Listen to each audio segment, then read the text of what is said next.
پہلے کیا تھا، پہلے جائزے پہ آ کے چیز ختم ہو جاتی تھی، جیسے ہم نے آ کے وہ کیا کیا، آخری امتحان لیا، رپورٹ کارڈ بنی اور بچہ پاس ہو گیا، فیل ہو گیا، جو بھی ہو گیا سو۔ اب یہاں کیا ہے، یہاں انالیسس کیا ہوتا ہے، انالیسس ہے چیزوں کو چھوٹا چھوٹا کر کے آپ نے ایک مضمون پڑھانا ہے، مضمون کے 4 اس میں پیراگراف ہیں، 4 گروپ بنائیں، ایک گروپ کو دے دیں، بس وہ آپ نے انالیسس کر دیا، تجزیہ کر دیا اس کا۔ سینتھیسس کیا ہوتا ہے، چیزوں کی ترکیب کرنا۔ جیسا ہم نے جو بورڈ ہے بجلی والا، اس کی اگر چھوٹی سی مثال لیں، سامنے ایک چیز، اس کا پتہ لگ گیا کہ یہ بورڈ ہے، اب یہ اس کے نالج میں آ گیا، انڈرسٹینڈنگ کیا ہے، اس کا بٹن آن کیا، وہ جی بلب بل گیا، جل گیا، روشنی آ گئی۔ اب اس کے بعد اطلاق کیا ہے، اطلاق یہ ہے کہ وہ واقعی دیکھے گا، اس کو ہاتھ بھی لگائے گا کہ واقعی وہ لائٹ تو آتی ہے۔ اب انالیسس والی بات کیا ہے، انالیسس والی بات کہ اس کے بٹن کو الگ کریں، ڈیمن کو الگ کریں، تاروں کو الگ کریں، الگ الگ کر دیں چیزوں کو، یہ انالیسس ہے۔ اور سینتھسائز اس قابل ہو کہ وہ پارٹ جوڑ کے ایک چیز بنا لے، اب ان کو جوڑے، شکل میں ہے وہ کریٹ کر لے، بنا لے، اب ان کو جوڑے، یہ کریشن ہو جائے۔ جب یہ صحیح جڑ جائے گا اس کے بعد یہ پتہ چلے گا، اور پھر وہ جو اسیسمنٹ آئے گی کہ واقعی جی، پھر وہ کیا ہے ہمارے وہ اس میں وہ آ کے وہ ٹیسٹ رپورٹ دیتے ہیں، ٹیسٹ رپورٹ میں کیا ہوتا ہے، یہ تار اتنا بوجھ برداشت کرتی ہے، یہ اتنا برداشت کرتی ہے، یہ فلاں کرتی ہے، وہ ٹیسٹ اس لیے ہوتے ہیں۔ جزاک اللہ۔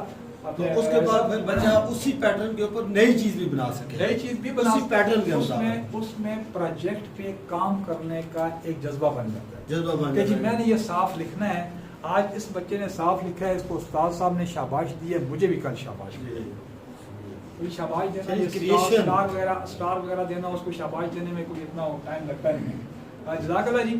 صاحب فارمیٹیو ساتھ ساتھ سمیٹیو آخر پہ، اور اگر خدا نہ خواستہ یہاں کوئی مسئلہ ہو تو پھر کیا ہوتا ہے کہ پھر استاد اپنے ہیڈ سے رابطہ کرے کہ جی اس کو ڈائگنوز کریں، یہ اس کا مسئلہ ہے، اتنے دن ہو گئے، یہ بیچارہ آتا بھی نہیں ہے، پڑھتا بھی نہیں ہے، فلاں نہیں ہے، فلاں نہیں ہے۔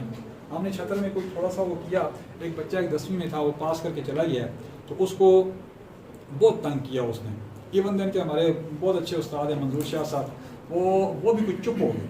دوسروں نے کہا سر اس کو نکالتے ہیں، دفع کرتے ہیں اس کو، یہ کوئی مسئلہ نہیں ہے۔ ایک بچہ خدا نہ خواستہ اگر پاس نہ بھی ہوا، رزلٹ خراب نہیں ہوگا، میں کوئی مسئلہ نہیں ہے، آپ کا پرابلم نہیں ہوگا۔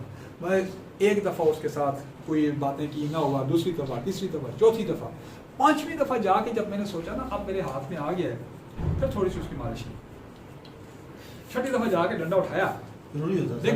لیکن ہوا کیا، جب ہمارا رزلٹ آیا، ایک ہم نے دیکھا ہمارا جو ٹاپر تھا جس نے 972 نمبر لیے، اس کا رزلٹ دیکھا، اور دوسرا رزلٹ اس بچے کا دیکھا، اور وہ پاس ہو گیا۔ اور بعد میں وہ کہنے لگے جی آپ نے کیوں اس کے ساتھ اتنا جوڑ لگایا ہوا ہے؟ وہ کہا اللہ کے بندو، رواج کیا ہے، یہ بچہ یہاں سے ہم نکال دیتے، نکالنا مسئلہ نہیں ہے، یہ جا کے پھر وہ ورنر بن جائے، وہاں پرابلم کرے، کوئی اس طرح کی صورتحال ہو، تو پھر کون مجرم ہوگا اس وقت؟ اور یہ ہمارا ذمہ داری صرف یہ ہے، ان کو کہیں ادھر لگا دے بندہ، چلے آپ میٹرک کر کے آپ شاید تھوڑا سا اس کو سوجھ بوجھ، اگلے اسٹیج پہ آ کے بندے کو تھوڑا سا سمجھ آ جاتی ہے، سوجھ بوجھ آتی ہے، اللہ دے دیتے ہیں۔ اچھا، کلاس روم کا ماحول، چلے تھوڑا سا یہاں وہ آپ نے وہ یو شیپ بنایا ہوا ہے، سب کے لیے سامنے ہے، بورڈ سامنے ہے، تو یہ اچھا ہے، لیکن اس میں کیا ہے کہ پوزیشن چینجنگ والی وہ صورتحال وہ کہ آپ کر سکتے ہیں۔ اس کے بعد آئی سی ٹی کا استعمال، اس کو کہتے ہیں proficient use of I C T for better communication, بہترین استعمال ہو اس کا ٹیکنالوجی کا تاکہ اس کا فائدہ بھی ہو۔ پھر تعاون اور اشتراک، کولیبریشن اینڈ پارٹنرشپ، یہ کولیبریشن اور پارٹنرشپ وہ جو رائے صاحب کا سوال تھا یہاں پہ آ کے اس کو کہ بچے کا سوال بھی آئے، استاد اس کو آنسر کرے، استاد سوال کرے اور بچہ وہاں سے اس کو آنسر کرے، پھر پتہ لگے یہ چیپٹر ہم نے پڑھا ہے، چیپٹر تھا کیا صفائی، اور صفائی والا چیپٹر جب پڑھا تو کیا وہ چیپٹر جو ہے یہاں تک چلا ہے کہ اگلے دن بچے نے خود ہی جو ہے نا اپنے وہ ٹائس صاف کیا ہے، وہ اس کا وہ گھر سے بھی پتہ لگا ہے کہ وہ اپنا بستر بالکل ٹھیک ہے وہ کر کے آیا ہے، اور اپنی جگہ صاف رکھتا ہے، کتابیں بھی صاف رکھتا ہے، سنبھال کے بھی رکھتا ہے، پھر بات بنتی ہے۔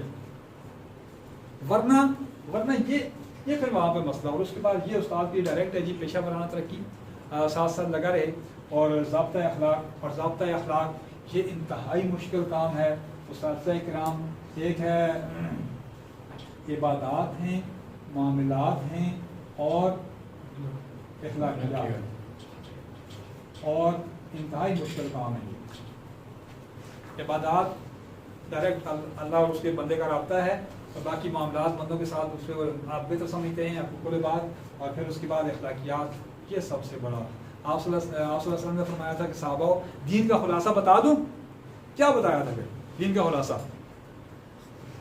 اس کو باہر نکال کے پکڑ کے کف و حاضہ اس کو قابو میں رکھنا صرف اس کو قابو میں رکھنا یہی الفاظ تھے تو اس لیے اس سے جو الفاظ نکلیں ٹیم ہماری بن جائے تو جب ٹیم بن جائے نا team TEAM together everyone achieve more پھر اچیونگ مشکل نہیں ہوتی حاصل کرنا چیزوں کا مشکل نہیں ہوتا اور یہ کس طرح ہو سکتا ہے اس سے ہو سکتا ہے بہترین ٹول ہے اور آخری ہے جی انگریزی کی تدریس بطور ثانوی زبان ٹیسل اور ٹیفل ٹیچنگ آف انگلش ہے سیکنڈ لینگویج یا فارن لینگویج ظاہر ہے ہماری زبان تو ہے نہیں ہے تو اس کو سیکنڈ لینگویج کی حد تک ہم اپنے مافز ضمیر کا اظہار دوسرے کی حد تک کر سکیں یہ وہ ضروری ہے دوسرے کو تاکہ یہ پتہ چل جائے کہ ہم کہنا کیا چاہتے ہیں مافز ضمیر کا اظہار ہو اتنی ضرور آنی چاہیے یہ انٹرنیشنل لینگویج ہے اب انٹرنیشنل کر دیا ہے ہم نے ظاہر ہے کسی دوسرے کو بتانی ہے اپنی بات تو پھر اسی کا سہارا لینا ہے تو اس میں بھی پریکٹس ہے اور آپ کا کوئی سوال یہ جو 3 چیزیں ہیں اس پہ ہر ایک پہ اب دیکھیں ہم نماز پڑھتے ہیں ایک مثال چھوٹی سی ہمیں سبق آتا ہے یہ چیزیں بھی وہاں ہو رہی ہیں قدروں کا بھی پتہ ہے نماز کے وہ رولز اینڈ ریگولیشن کا وہ جو کہ منصوبہ بندی ہم نے کی ہے وضو کیا سارا کام کیا ہے پہلے آئے ہیں اس کے بعد اسیسمنٹ یہ بھی ہمیں ڈر ہے کہ وہ ہم پڑھ کے آ رہے ہیں اور آگے جا کے پتہ بھی ہوگا پوچھ بھی ہوگی اور اس کے بعد دیکھیں وہ یہ استعمال چیزوں کا کیا ہم نے جائے نماز بچھائی ہے وہ سارا چیز کی ہے اور اس کے بعد تعاون و اشتراک کی اگر جہاں کسی کو ضرورت پڑی کہ قبلہ رخ کدھر ہے جی قبلہ رخ اس کو بتا دیا اور باقی یہ ضابطہ اخلاق وہاں تو پھر بندہ اللہ کے سامنے آنا وہاں سے وہ گڑبڑ تو نہیں کر سکتا اور پھر یہ بہرحال وہاں وہ اس کی زبان اپنی ہے چونکہ اللہ رب العزت کے لیے کسی کی کوئی زبان بھی وہ چونکہ دلوں کے علیم و بذات الصدور ہے تو اس لیے وہاں کسی ایک اپنے ہم کسی نہ کسی بھی کام کو سامنے رکھیں اور اس کے بعد ان سٹینڈرڈز پہ لائیں ایک استاد والے جو کام ہے خاص طور پہ اس کے لیے تو بالکل انسان آرام سے اس کو پتہ لگ جاتا ہے کہ میں کہاں پہ ہوں اور میں نے ابتدا میں جو شروع کیا تھا نا اسی کو صرف دیکھیں کہ اللہ رب العزت کے پیغام کیا ہے اور پھر ملے گا کیا انعمت علیہم کے مصداق اور اس کے بعد آخری رزلٹ پھر اس پہ چھوڑنا ہے لیکن اگر ہمارے بچے کو کچھ نہیں آئے گا ہماری اس پوری ٹریننگ کے بعد پھر ہمارا بچہ خالی رہے گا جیسے تھے پھر وہ ہم سے زیادہ پوچھو